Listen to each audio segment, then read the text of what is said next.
So welcome again. Thank you. In Munich. I hope you survived what just happened in the arena. That was quite exciting. I would prefer if the questions could be screamed, though. I know, because it's kind of hard. Yeah. Welcome to Munich. It's great to have you here. First question that I would like to ask all of you is, in what way do you think, and let's start with Kristen, with the lady, in what way do you think has the tone changed from the first one to the second one?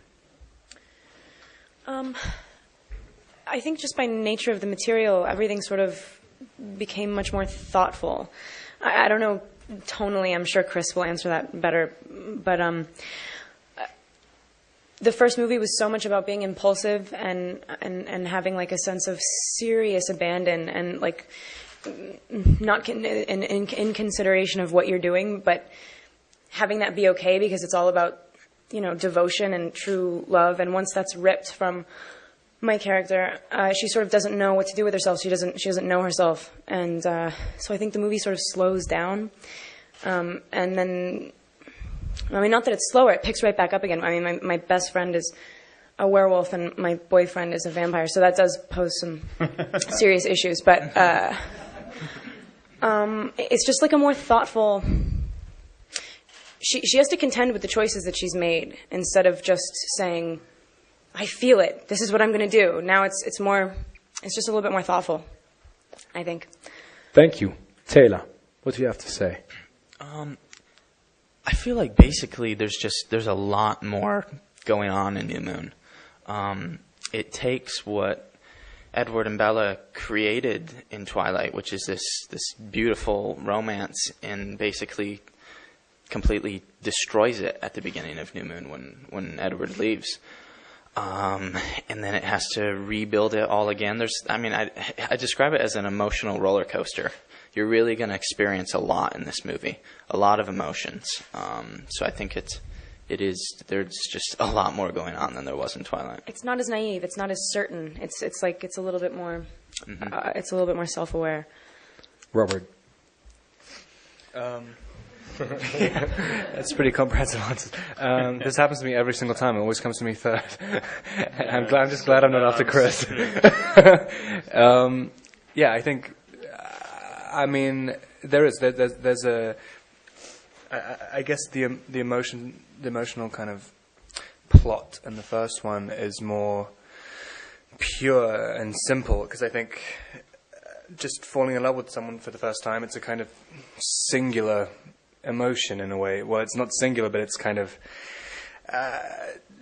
transcendent. But once you have to deal with initially just the kind of rigmarole of having a committed relationship, which is kind of the beginning, and what Edward has to deal with, even though he's not in the movie. That's not true. Well, I mean, in the part when, whatever.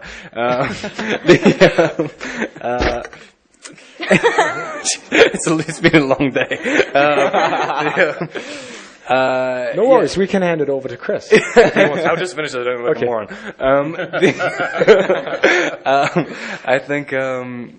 I think dealing with, I guess New Moon is more about the sort of negative aspects of falling in love with someone, about the kind of doubt and the fear that comes with it, as well as just the sort of ecstasy, which was kind of dealt with in the first one.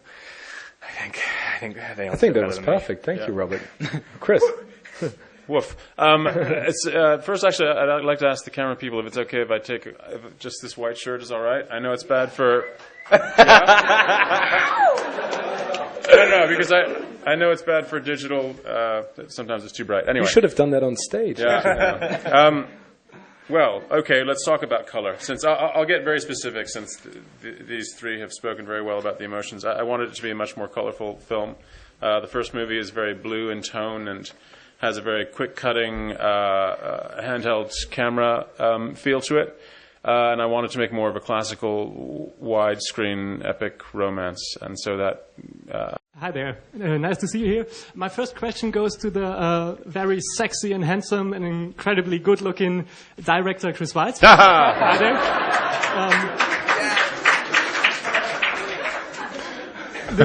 I'll see you later. we all know this is not. Well, what I like is that people laugh so hard at that remark. I don't know. Yeah. We all know this is not just a big movie. This is huge. This is a phenomena. How do you deal with it? To be in there? How does it feel to be a part of it? Well, I think sheer ignorance helped at the beginning because I knew that there was this very successful film and that people really liked these books, but I didn't know what it was going to become. And I think even during the time that we shot it, it became more of a sort of cyclonic, exponential fanaticism. I kept myself away from the internet while we were shooting so that I didn't get into arguments with 13-year-olds in Norway, which I did on the Golden Compass. Actually, I would find myself in the middle of the night disputing points with people. And so, but to be honest, what I try to do when shooting a film is to make it rather everyday. And for the set to be a quiet, happy environment where people just do what they set out to do in the first place, so that we're not talking about the paparazzi or the attention or what a big deal it is that we're doing. It's really about, this is the scene that we're doing today. How can one give enough time to the crew and to the actors to get their job done? So which leads to whenever anyone asks me, please tell us something funny that happened on the set, I have nothing to say because nothing funny ever happens when I direct a movie. It's incredibly tedious. So yes, I'd say tedium is the answer. Yeah. Thank you for saying that. That was lovely. I wanted to ask Kristen Stewart, as Bella evolves so fast and gets engaged, gets married, and have children even. So how did you prepare yourself for that emotional journey of Bella when the next parts are coming on? In terms of emotional prep, that's all already happened. Once I commit to a character, I feel like such an immense responsibility to her. That's all it takes. That's really all. I can only know my own personal life experience. I can't claim to think that, I can't pretend to say that I play different characters all the time. I play myself in a situation. It's probably not the right thing to say, but I play myself given her entire life experience, and it's a fairly simple idea. I feel like, considering the loss that she experiences in the second one and the amount of growth that she goes through, which I think is the most in New Moon, she really becomes the woman that she is for the rest of the series in this movie. So I feel I wouldn't be able to do Eclipse not having done New Moon, and I wouldn't be able to do New Moon not having done Twilight, as much as I think they stand alone. Like emotional prep, you can conceptualize ideas about like the motives of your characters all day, and you totally have to do that. And I do in a very personal way, just as every fan of the book does. But then once you get to set, you sort of have to live it and breathe it, and you have to forget it. And I couldn't imagine saying to someone right now that I would want to get married, but I could imagine absolutely saying that I would want to spend eternity with Edward in Bella's situation. I can so wrap my head around it. It makes total sense to me.